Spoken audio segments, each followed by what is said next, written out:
Ancien général de l'armée de l'air, il est le président des Volontaires pour la France. Antoine Martinez, bonjour. Bonjour Martial Bildt. Mon général, le vendredi 10 juillet, il y a quelques jours, vous avez tenu à célébrer le centenaire de la loi instaurant la fête nationale de Jeanne d'Arc, une loi proposée par Maurice Barrès, il faut toujours le rappeler. Quelle est pour vous la signification d'un tel geste ? Eh bien, comme vous le savez, cette année 2020 est consacrée à Jeanne d'Arc. Et donc, en début d'année, nous avions envisagé de célébrer cette année 2020, notamment avec la célébration du centenaire de sa canonisation, qui s'est passée au mois de mai. Mais comme vous le savez, avec la crise sanitaire, le confinement, eh bien, nous avons dû renoncer à tout cela. Et le déconfinement étant arrivé, nous nous sommes dit que il nous restait, même si l'ensemble de l'année reste consacré à Jeanne d'Arc, il nous restait cette date du 10 juillet, qui est également le centenaire de la loi du 10 juillet 1920 qui instaurait la fête de Jeanne d'Arc, donc fête patriotique, voilà. Donc nous avons tenu à marquer le coup aujourd'hui et pour ne rien vous cacher, nous avons décidé de déposer une gerbe à la basilique Sainte-Jeanne d'Arc, située dans le 18e arrondissement. Donc le choix du lieu est volontaire pour bien marquer notre détermination dans la défense de nos convictions, je dirais à plusieurs titres, puisque Jeanne d'Arc est quand même probablement le héros le plus emblématique de notre histoire de France. C'est par ailleurs une femme, et donc dans ce secteur du 18e arrondissement de Paris... On est près de la porte de la Chapelle, pour faire simple. On est porte de la porte de la Chapelle, effectivement, chacun le sait. Je ne dirais pas que c'est un territoire perdu, non, pas pour l'instant, mais lorsqu'on y va, on sent bien que ce n'est plus le quartier de la Chapelle chrétien qui remonte à l'histoire, c'est évident. Donc nous avons voulu, par un geste fort, manifester notre présence et une cinquantaine de nos membres de la région de Paris, mais pas uniquement, étaient présents aujourd'hui. Alors vous mettre sous l'égide de Jeanne, sainte et héroïne de la patrie, pour porter votre action qui est, en fait, qu'on pourrait résumer actuellement en une phrase, en une volonté, c'est de dire halte à l'esprit de la détestation de la France que vous voyez poindre ici ou là de Dijon à la place de la République. Absolument. À Paris. On le voit maintenant depuis de nombreuses décennies, mais on a l'impression que les choses s'accélèrent. On aurait pu penser qu'après ce confinement où les Français ont été maintenus à domicile, tout au moins pour certains, pour une majorité, d'autres n'ont peut-être pas respecté de la même façon, on pensait que les choses allaient reprendre calmement. Eh bien, on a eu des événements mais délirants sur notre territoire, avec notamment, vous le savez, cette affaire Traoré qui est revenue sur le devant de la scène, avec ces manifestations où on a voulu profiter de ce drame qui s'est déroulé aux États-Unis pour importer cette affaire chez nous. On a vu ce qui s'est passé entre des Tchétchènes et des Maghrébins à Dijon, mais pas uniquement à Dijon, à Nice aussi, je crois qu'il y a eu dans un quartier particulier ces affrontements. Donc là, avec des armes de guerre, là, les gens étaient quand même armés. Donc il se déroule un certain nombre de choses qui deviennent aujourd'hui inadmissibles et inacceptables. Et on voit bien que nos dirigeants politiques ont pensé, avec le quinquennat précédent, on avait vu le président annoncer lui-même ce problème de partition du territoire, et aujourd'hui on n'en est plus là, mais on est beaucoup plus loin, avec un État, des dirigeants qui refusent de faire appliquer la loi. C'est le problème de l'État de droit qui aujourd'hui est mis en question, c'est évident. Il est aujourd'hui indispensable de rétablir la loi, l'ordre et la loi. L'ordre, c'est quand même, l'ordre et la loi sont les garants de la liberté, alors que le désordre, lui, mène à la servitude. En général, lors de la préparation de cet entretien, vous avez attiré mon attention sur un aspect particulier du vote au municipal, c'est le taux d'abstention. Et là, pour vous, vous dites que l'abstention démontre le manque de confiance envers les partis et les élus, le décrochage du peuple. Absolument. Par rapport à ces élus. On constate d'élection en élection, peut-être pas pour les présidentielles, mais d'élection en élection pour les autres, un désamour des Français pour accomplir leurs devoirs civiques, de plus en plus. Et aujourd'hui, avec ces élections municipales, on se retrouve, alors que les éditorialistes, les journalistes ont mis en avant la victoire des écolos, certes, mais il faut rappeler que cette victoire, elle est au sein d'une liste d'union de la gauche. On y retrouve toute l'union de la gauche précédente. Mais ce qui est plus grave, à mon avis, c'est que cette abstention, vous imaginez, 60%, c'est pratiquement 2 Français sur 3. Je dirais, ça traduit non seulement le désintérêt des Français pour les élections, mais une certaine frustration, une colère qui monte. Les Français se rendent compte que finalement, ils se disent « aller voter, ça ne sert plus à rien, puisque ça ne change rien ». Et donc, le gros sujet aujourd'hui, c'est celui-là. C'est cette colère qui monte et qui risque d'éclater un jour. Alors, face à cette colère, le président de la République ne reste pas inerte. Certes. Il a décidé, par exemple, de mettre en place un nouveau gouvernement. Est-ce que vous pensez que ce nouveau gouvernement, non pas va dans le bon sens, mais peut contrecarrer un peu l'échec qu'il a vécu au municipal? Alors, il y a plusieurs choses à dire là, sur cette affaire. Dans un premier temps, je dirais que l'instauration du quinquennat a fait que nos dirigeants politiques ont fait évoluer le système à leur profit. Mais de toute façon, le président aujourd'hui, c'est lui qui est en première ligne en permanence. Donc un Premier ministre aujourd'hui, ce n'est plus un Premier ministre du temps du septennat, où là, il constituait en quelque sorte un fusible. Lorsqu'il y avait des difficultés au sein du pays, le président pouvait changer donc de Premier ministre et de gouvernement. Là, avec le quinquennat, le changement de Premier ministre ne se justifie pas. Le Premier ministre n'est en fait que, je ne dirais pas un collaborateur, mais c'est un chef d'état-major pour un militaire qui applique les directives qui ont été prévues par le président. Et donc, moi, à mon avis, ce changement de Premier ministre et donc de gouvernement n'est qu'une mascarade, parce que le président actuel veut occulter les 3 ans d'échec qu'il a subis, il faut bien le reconnaître. On ne va pas remonter sur les 3 ans, mais c'est un échec patent.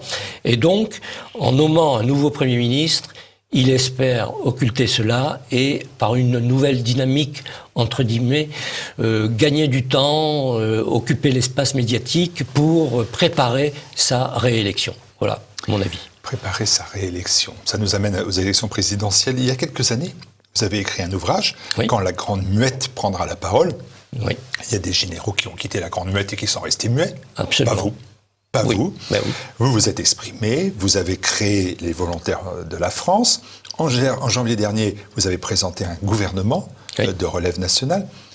Mon général, est-ce que tout ça, c'est suffisant pour créer la réaction, le sursaut national que vous appelez de tous vos voeux? Alors, c'est un début. Il est évident que après ce que nous venons de vivre, que ce soit le confinement, la crise sanitaire et ce qui s'est produit après, j'ai l'occasion de discuter avec un certain nombre de nos compatriotes qui sont exaspérés, perdus. Et donc, en début de cette année, nous avons en effet essayé de faire, sur le plan médiatique, donner une image et créer un sursaut. Nous nous sommes dit, il faut préparer l'équivalent d'un gouvernement de relève, c'est-à-dire en sollicitant un certain nombre de personnalités qui sont dans leur domaine respectif des gens très, très compétents. Et donc nous sommes, je dirais, dans les travaux qui nous mènent à la constitution complète de cette équipe de gouvernement. Nous n'en sommes encore pas là, mais lors de cet automne, nous établirons des états généraux pour la préparation plus complète et plus affinée de ce gouvernement de relève. Parce que à un certain moment, on l'a bien senti, avec les Gilets jaunes notamment, au début des Gilets jaunes, le pays est passé dans une situation dangereuse. Et je pense que le pouvoir, à ce moment-là, s'est posé beaucoup de questions. Donc, nous avons souhaité préparer quelque chose pour, en cas de besoin, pouvoir être en mesure, nous, à notre niveau, de proposer quelque chose. En tout cas, on sait très bien que les partis politiques font leur travail, mais on voit bien ce qui se passe aujourd'hui, et les convictions des uns et des autres ne vont pas dans le bon sens, c'est-à-dire ce qu'on peut évoquer, c'est l'exigence permettre à la nation française de pouvoir exercer sa continuité historique. Aujourd'hui, elle en est empêchée. Devant vos partisans, ce vendredi 10 juillet, toujours sous l'égide de Jeanne, vous avez prononcé un discours, un appel aux Français. Un appel aux Français. Quelle est la teneur de cet appel? Alors, j'ai voulu faire un point dans un premier temps et rappeler que depuis maintenant une cinquantaine d'années, avec certaines mesures qui ont été prises à ce moment-là, les choses ne se sont pas arrangées, et notamment avec la politique migratoire de la France. Donc, lorsque l'immigration n'est pas choisie, on en arrive aujourd'hui à une situation qui est dangereuse pour le pays, puisque on le voit bien, même l'ex-président Hollande l'avait noté, et lui qui parlait dans ses confessions de partition du territoire, c'est dire à quel point nous sommes arrivés aujourd'hui. Il y a donc un point de rupture qui doit être établi aujourd'hui pour renverser les choses. Sinon, eh bien, nous allons au-devant d'un désastre au niveau du futur du peuple français, de la nation française. Ça, c'est évident. Et quel est votre rôle personnel? Alors, mon rôle personnel, comme d'autres d'ailleurs, c'est d'essayer de rassembler autour de moi un certain nombre de personnes engagées dans ce combat contre l'immigration, je dirais plus précisément, je l'ai dit dans mon appel, de culture islamique, qui, il faut bien le reconnaître, n'est pas compatible avec nos valeurs, avec nos mœurs et nos modes de vie. Et c'est effectivement une lutte qui doit être engagée contre l'islamisation de notre pays. Sinon, nous allons au désastre, c'est évident.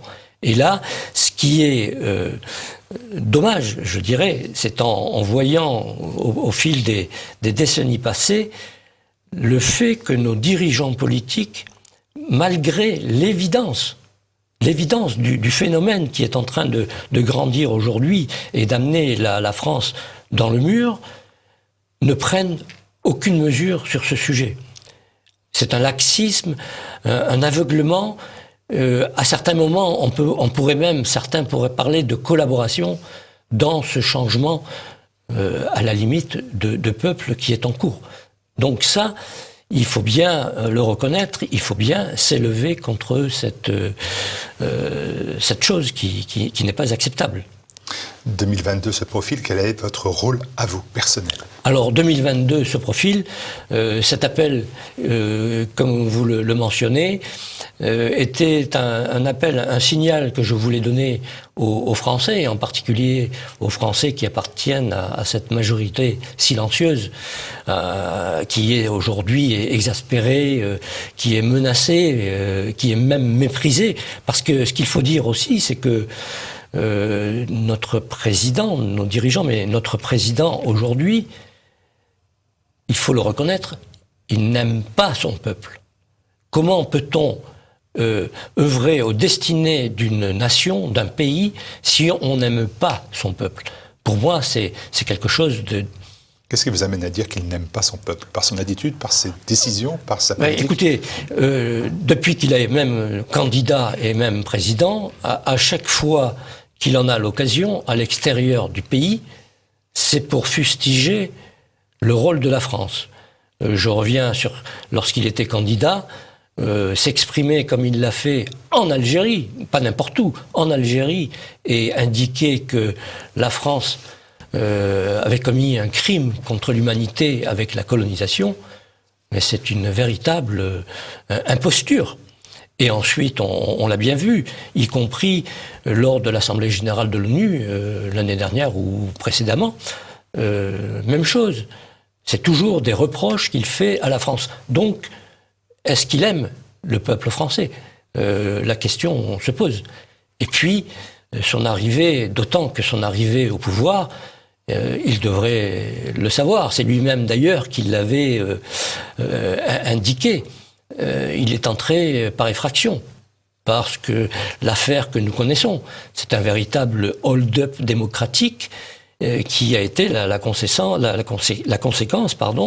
d'un coup d'État institutionnel. En 2022, face à Macron, qui?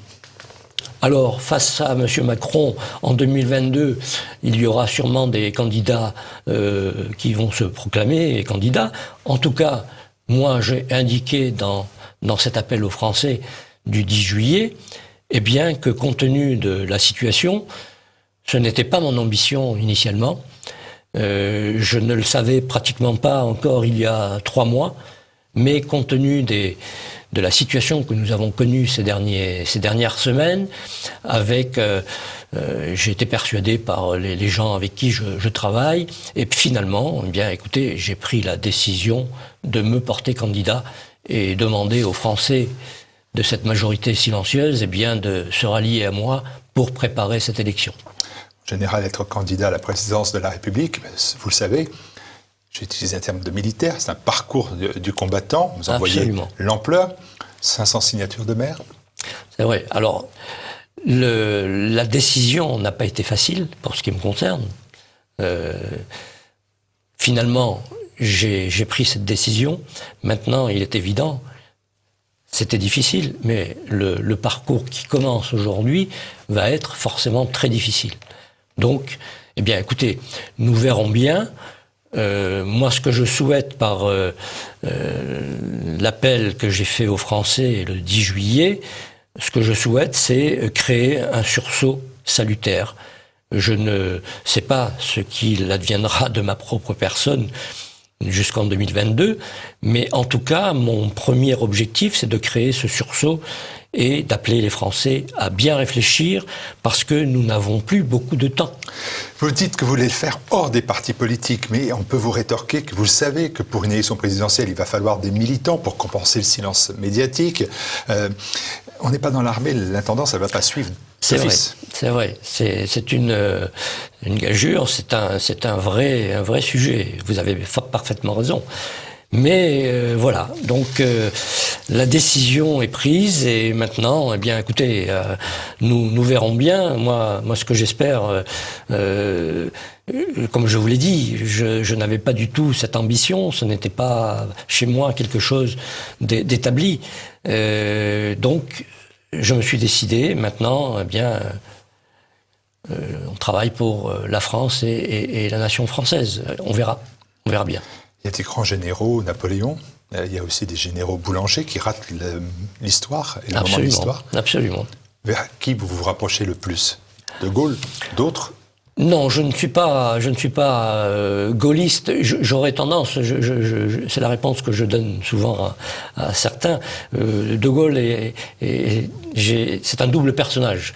Pour moi, De Gaulle, c'est l'homme du 18 juin 1940, l'appel du 18 juin, et ça a été le De Gaulle de l'indépendance de l'Algérie, où là, les choses ont été complètement différentes. Voilà. Donc pour moi, je ne pouvais pas être gaulliste. En revanche, j'essaie dans mon attitude d'avoir une attitude gaullienne. Voilà. Plus Bonaparte que Boulanger, plus Boulanger que Bonaparte. Oh, Je n'ai pas de figure de ce style emblématique. Je dirais que je me rattacherai plutôt à une femme que nous avons célébrée aujourd'hui, je dirais Jeanne d'Arc. Alors le combat souverainiste, c'est ma dernière question, mais elle est aussi importante, c'est ce combat souverainiste, identitaire, culturel pour la France. Vous n'en avez pas le monopole, vous êtes candidat, mais il y a déjà la candidature installée, la plus légitime, celle de Madame Le Pen. Qu'est-ce que vous en faites? Mais je vous l'ai dit, j'ai décidé de m'engager hors des partis politiques. Mon rôle, mon but est d'essayer, justement, en créant un événement, bousculer un petit peu les dirigeants politiques de tous les partis, de créer ce sursaut et faire en sorte que les patriotes, c'est un terme qui est aujourd'hui non seulement galvaudé, mais mal utilisé, que les patriotes, eh bien, qu'ils soient de droite ou de gauche, nous rejoignent pour sauver la nation française. D'autres candidats, Jean-Frédéric Poisson peut-être, Marion Maréchal peut-être, Nicolas Dupont-Aignan peut-être, François Asselineau peut-être, Éric Zemmour peut-être, Pierre de Villiers peut-être, et je arrête là, mais il y en a encore d'autres. Bien sûr. Qu'est-ce qui fait la différence? Qu'est-ce qui fera la différence entre vous et tous les noms honorables que j'ai cités? Alors, la différence, si vous voulez, pour moi, sur les personnes, je n'ai pas d'a priori sur les personnes. Simplement, il ne vous a pas échappé que je suis général en 2e section. Donc j'ai porté l'uniforme pendant une 40aine d'années au service de l'État et de la nation. C'est pour ça qu'aujourd'hui, compte tenu de ce qui se passe, je ne peux plus rester silencieux. Donc j'ai brisé le silence depuis un moment, puisque, vous l'avez dit tout à l'heure, le devoir de réserve auquel les généraux en 2e section sont soumis, moi j'ai considéré que mon devoir d'expression, compte tenu de la situation, primait sur mon devoir de réserve, et donc, eh bien, en tant que militaire, j'espère donner au moins l'image de cet ordre et de la loi que j'évoquais tout à l'heure pour les rétablir. Parce qu'aujourd'hui, c'est le vrai problème. L'état de droit est en train de s'effondrer.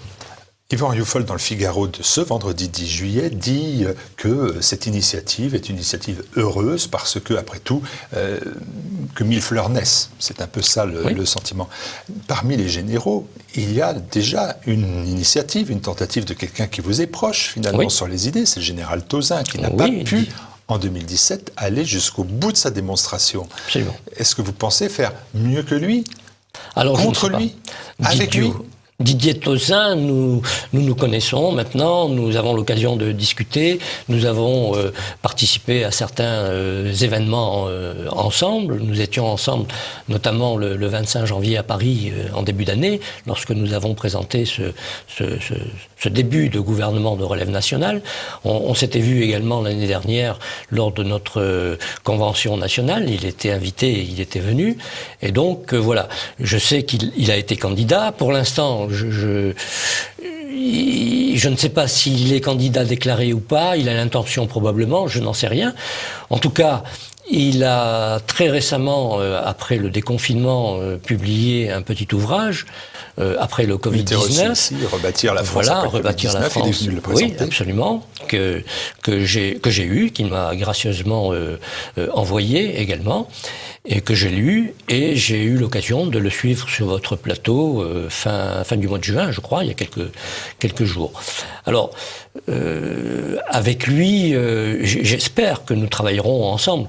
En tout cas, dans ce qu'il a pu dire dans son dernier ouvrage et ce qu'il a dit sur le plateau, je suis un petit peu, peut-être même beaucoup, en désaccord sur le fait que lui proposait au président actuel un gouvernement d'exception. Moi, général Martinez, je ne suis pas du tout dans cette perspective. Je considère que le président actuel, je l'ai dit tout à l'heure, n'aime pas le peuple français et mène la France dans le mur. Donc, on l'a bien vu lors de son déplacement à Mulhouse, lors de sa fameuse communication sur le séparatisme islamique. On voit très bien de toute façon que depuis lors, rien n'a été fait et il ne fera rien.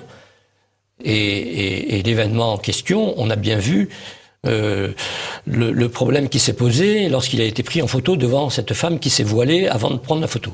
Donc, voilà. Pour moi, il n'est pas question de travailler avec le président Macron. Pas de guerre des généraux en vue. Ben, j'espère que non. J'espère que non. En tout cas, ma candidature est soutenue par d'autres généraux, ça c'est une évidence. Eh bien écoutez, on va suivre cette actualité. Nous suivrons cela et puis... Vous serez le bienvenu, nous suivrons, absolument. Il faut bien le dire, jusqu'en 2022, toutes les initiatives venant de tous les horizons, de façon à vous tenir au courant. Donc vous comprenez bien que j'étais bien dans mon coin, si je puis dire, à continuer à écrire, mais là, voilà, bon, je ne me suis jamais, en me rasant, jamais pensé candidat. Voilà, c'est arrivé. C'est comme cela, et puis maintenant, eh bien, je vais assumer. Voilà. Jusqu'au bout. Merci beaucoup, Général Antoine Martinez. Merci. Merci à vous.